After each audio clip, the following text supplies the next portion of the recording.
श्री स्वामी समर्थ. मी मोहिनी विजय निंबाळकर तुमचं आपल्या यूट्यूब चॅनलमध्ये खूप खूप स्वागत आहे. आजच्या व्हिडिओमध्ये आपण बघणार आहोत गुरुचरित्र पारायण काळात काय खावे व काय खाऊ नये याचे नियम. पारायण काळात 7 दिवस खालील अन्न खावे. एक धान्य गहू खावे आणि गव्हाची चपाती. म्हणजे तुम्ही जर एक धान्य खाल्ला तर तुम्हाला 7 दिवस एकच धान्य खायचं आहे. पालेभाजी खाऊ शकतात, ज्यात लाल माठ, हिरवा माठ, राजगिरा, पालक, करडई, कोथिंबीर, कढीपत्ता.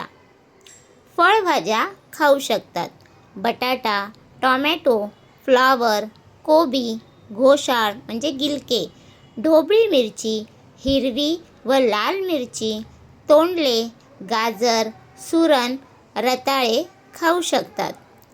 फळे सर्व फळे खाऊ शकतात, फक्त कडू वर्ज्य आहे. तेलामध्ये तुम्हाला सूर्यफूल व करडईचे तेल वापरायचे आहे. शेंगदाणा तेल किंवा सोयाबीनचे तेल वापरू नये. मसाल्यामध्ये हळद, लाल मिरची, जिरे खाऊ शकतात. गरम मसाला किंवा कोरडा गरम मसाला वर्ज्य आहे. दूध, दही, ताक, खडी, कढी खाऊ शकतात. पारायण काळादरम्यान वारानुसार उपवास असेल तर उपवासाचे पदार्थ खाऊ शकतात, ज्यामध्ये शिंगाड्याचे पीठ, बटाटा, रताळे, साबुदाणा, राजगिरा खाऊ शकतात.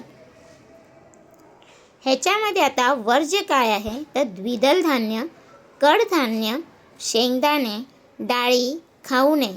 गवार, वांगे, कारले, वाल, शेपू, मेथी, कांद्यापात, लसूण, कांदा, मोहरी, वरण भात वर्ज्य आहे.